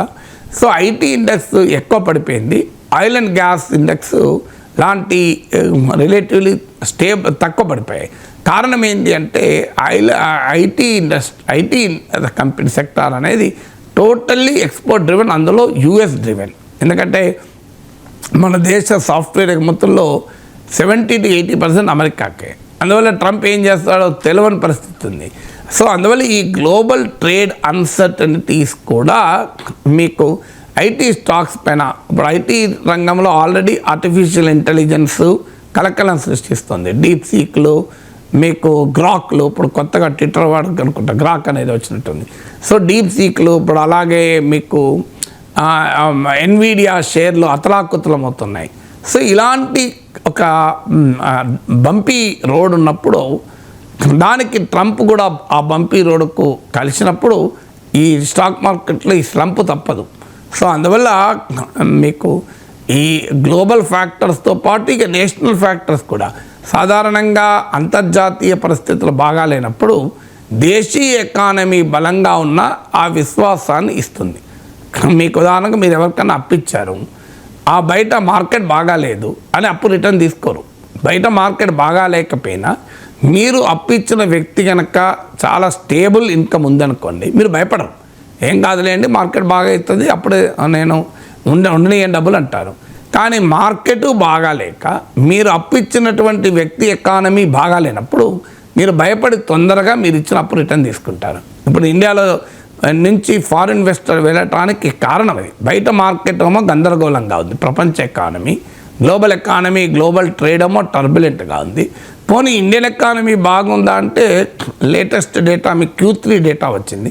Q2తో పోలిస్తే కాస్త బెటర్, కానీ ఓవరాల్గా మీకు బడ్జెట్లోనే 6% ఎకనామిక్ గ్రోత్ ఉంటుందని అంచనా వేశారు. సో 6.5% మధ్యలోనే ఎకానమీ గ్రోత్ ఉండబోతోంది. నిన్నగా మొన్న రిపోర్ట్లు వచ్చాయి, 100 కోట్ల మందికి కొనుగోలు శక్తి అనేది ప్రశ్నార్థకంగా ఉంది అని. సో అందువల్ల రూపాయి పతనం అవుతుంది రోజు రోజుకు. మీకు ట్రేడ్ డెఫిసిట్ వైడన్ అవుతుంది, ఎక్స్పోర్ట్స్ టైటన్ అవుతున్నాయి. ఇప్పుడు ఇండియా చేసే మొత్తం ఎగుమతుల్లో 18% అమెరికాకు, 18% ఎగుమతులు ఇవాళ అమెరికా వాళ్ళ రెసిప్రోకల్ టారిఫ్స్ వల్ల ఆల్రెడీ ఇబ్బందులు ఉంది. ఇప్పుడు మన స్టీల్, అల్యూమినియం ఇదివరకు ఎగుమతి చేసేవాళ్ళం. ఆ స్టీల్, అల్యూమినియం పైన ట్రంప్ ఆల్రెడీ ఆంక్షలు విధించాడు. సో ఇలా మీకు వెంటనే వేరే మార్కెట్స్ ఎక్స్పాండ్ కావు. ఇప్పుడు యూరప్తో ఒక ప్రయత్నం జరుగుతుంది. యూరప్కు మనకు $137 బిలియన్ ట్రేడ్ ఉంది. దీన్ని యూరోప్తో కూడా ఒక ట్రేడ్ డీల్ కుదుర్చుకోవాలని ఒక ప్రయత్నం జరుగుతుంది. కానీ మళ్ళీ యూరోప్ కూడా అదే పని చేస్తుంది. అమెరికా ఎలాగైతే మన స్టీల్ అండ్ అల్యూమినియం పైన అడ్డుకున్నదో, యూరోప్ కూడా మన స్టీల్, అల్యూమినియం అండ్ సిమెంట్ను కార్బన్ ప్రొడక్ట్స్ అని చెప్పి అడ్డుకుంటుంది. అందువల్ల ఇలా ట్రేడ్, ఎక్స్పోర్ట్ అనేది చాలా ఛాలెంజింగ్గా ఉంది. ఇలాంటి పరిస్థితుల్లో ఇండియన్ ఎకానమీలో ఛాలెంజెస్, గ్లోబల్ ఎకానమీలో టర్బులెన్స్ కలిసి స్టాక్ మార్కెట్లు ఈ స్థాయిలో పడిపోవడానికి కారణమవుతున్నాయి. 4+4 ఆఫర్.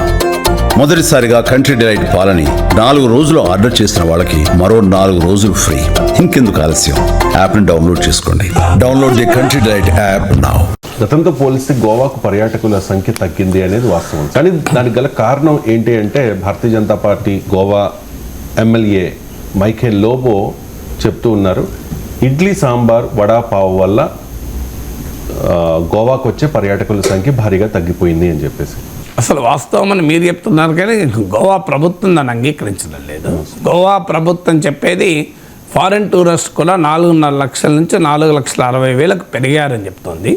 డొమెస్టిక్ టూరిస్టులు అయితే 81.5 lakh నుంచి 99 lakh పెరిగిందని చెప్తున్నారు.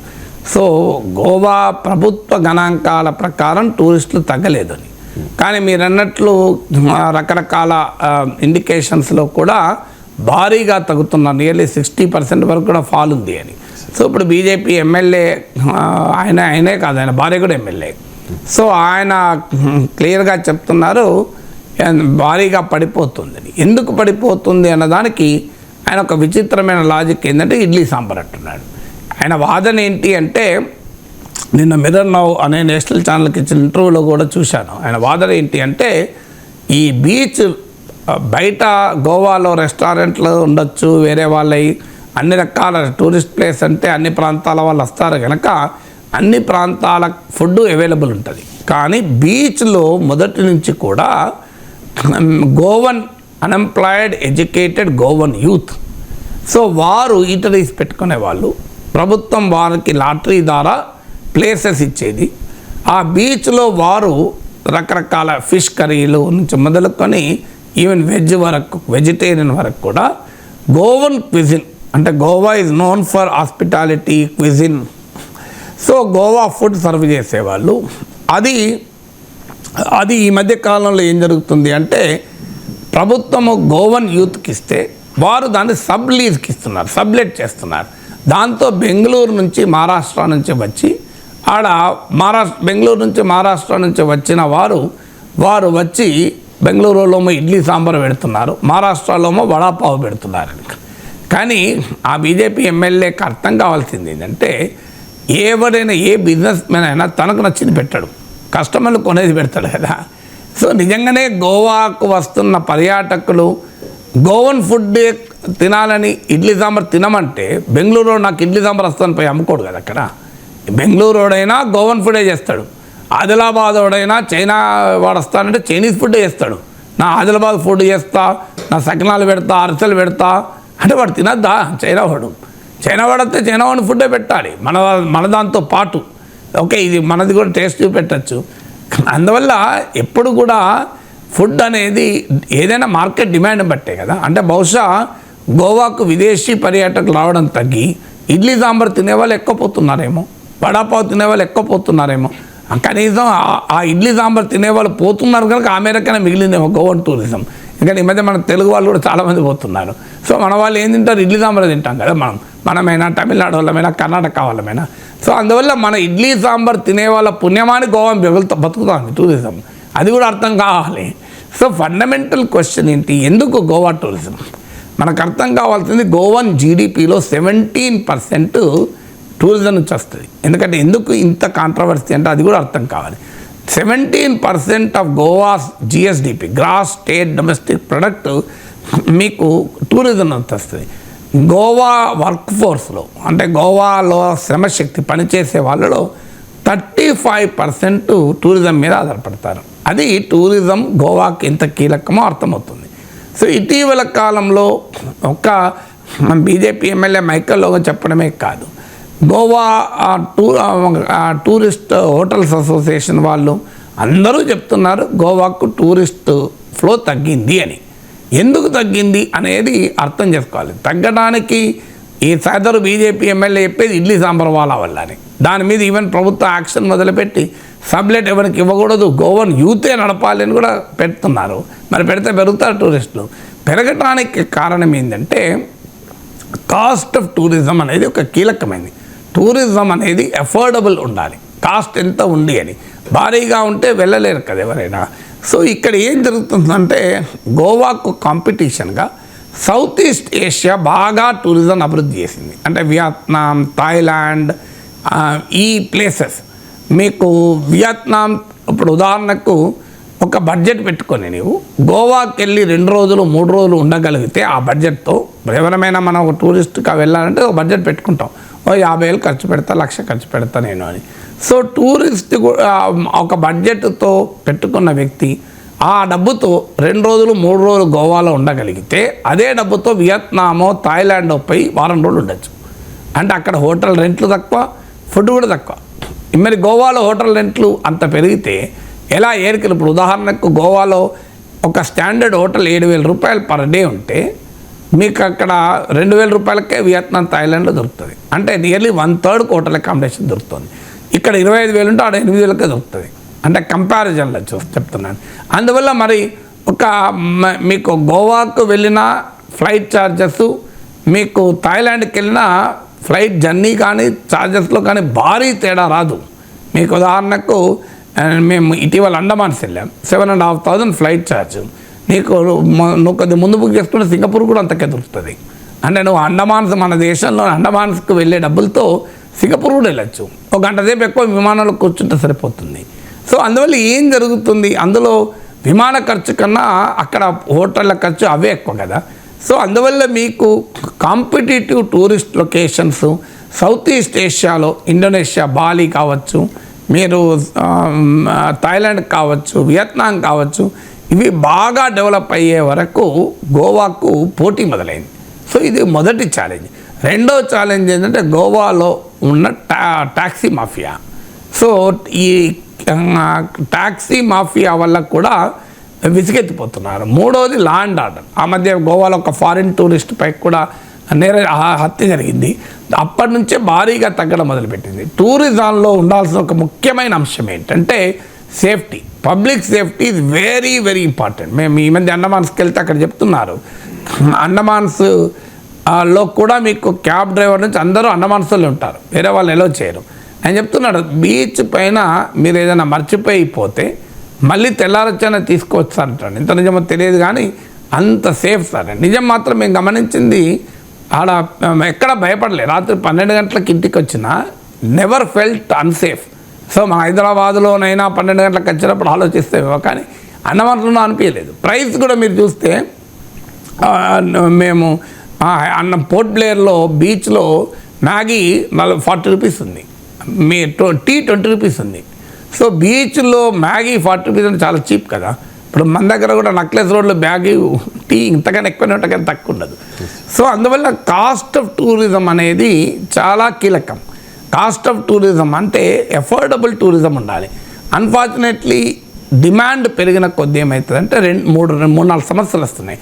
గోవా కూడా ప్రాబ్లమ్ ఇది విత్ టూ మచ్ టూరిజం అన్నారు. టూ మచ్ టూరిజం అయిపోయింది గోవాకు. టూ మచ్ టూరిజం అయినప్పుడు ఏమవుతుందంటే డిమాండ్ పెరుగుతుంది. డిమాండ్ పెరిగినప్పుడు ఏమవుతుంది, హోటల్ రూమ్స్ రేట్లు పెరుగుతాయి, మీకు టాక్సీ రేట్లు పెరుగుతాయి, ఫుడ్ రేట్లు పెరుగుతాయి. దాంతో ఆ టూరిజం అన్అఫోర్డబుల్గా మారిపోతుంది. ఇది గోవాకు వచ్చిన మొదటి సమస్య. తర్వాత టూ మచ్ టూరిజంతో వచ్చే రెండవ సమస్య ఏంటంటే ఆ ప్రశాంతత పోతుంది. నువ్వు టూరిస్ట్గా ఎందుకు పోతావు? నువ్వు టూరిస్ట్గా ఎవరు బీసెంట్ రోడ్ ఓడు, టూరిస్ట్గా ఎవడు సుల్తాన్ బజార్ ఓడు, టూరిస్ట్గా ఎవడు జగదంబ సెంటర్ ఓడు కదా.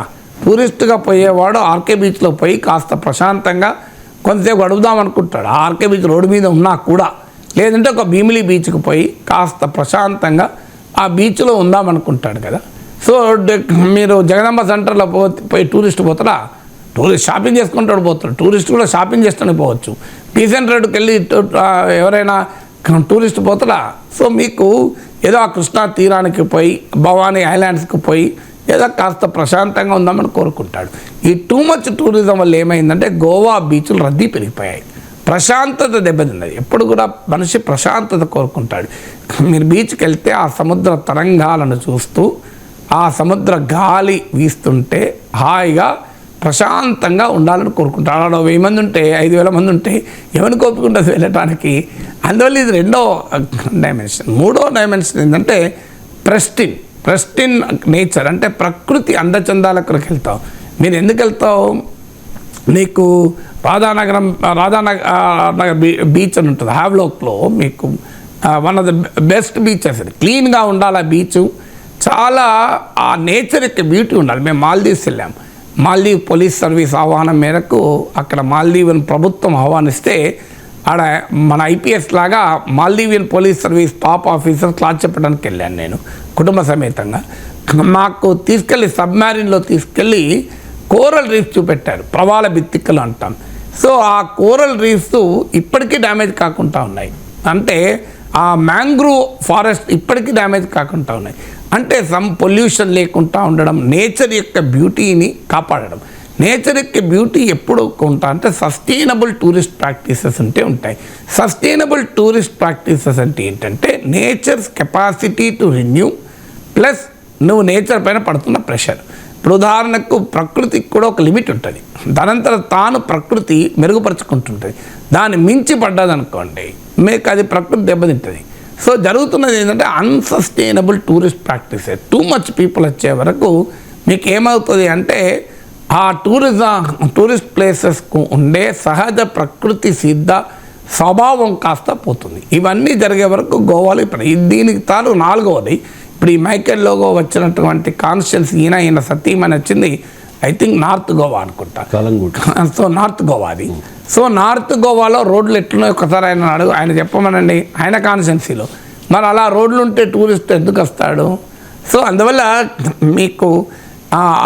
మీకు పాండిచ్చేరి పోండి, మీకు క్లియర్గా కనబడుతుంది వైట్ పాండి బ్లాక్ పాండి అని క్లారిటీగా కనబడుతుంది.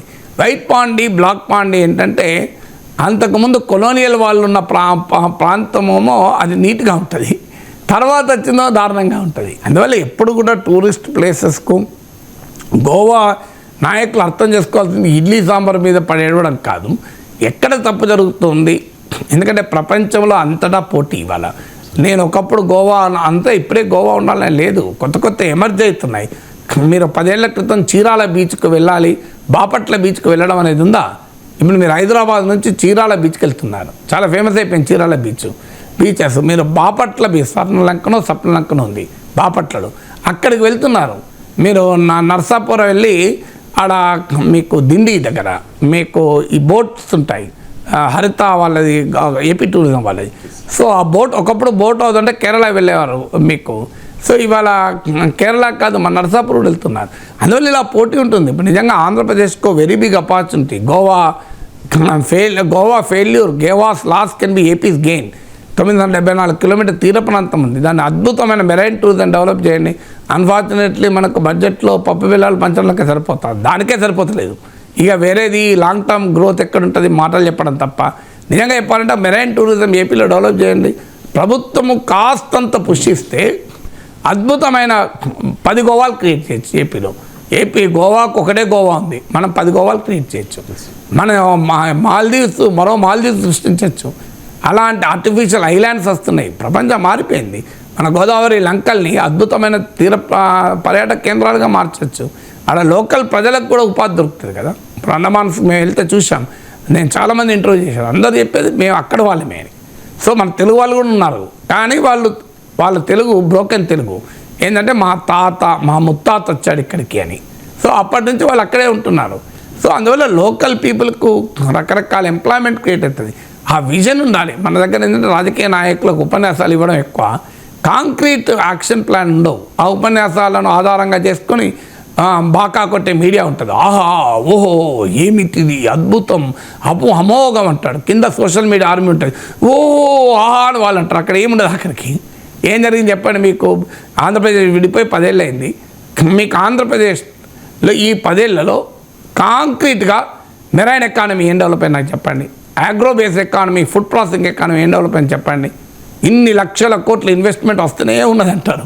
మరి ఆ ఇంకా ఇన్వెస్ట్మెంట్ ఎక్కడ పోతుంది? మీకు కనీసం హైదరాబాదులో కనబడ్డ విజిబుల్ డెవలప్మెంట్ ఈ 10 ఏళ్లలో మీరు చూడండి. మీకు ఆంధ్రప్రదేశ్లో చూపెట్టండి నాకు 10 ఏళ్లలో హైదరాబాద్లో కనబడ్డ విజిబుల్ డెవలప్మెంట్. మీకు హైదరాబాద్ తిరగానే మీకు కనబడుతుంది, కొత్త కొత్త ప్లేసెస్ ఉంటుంది.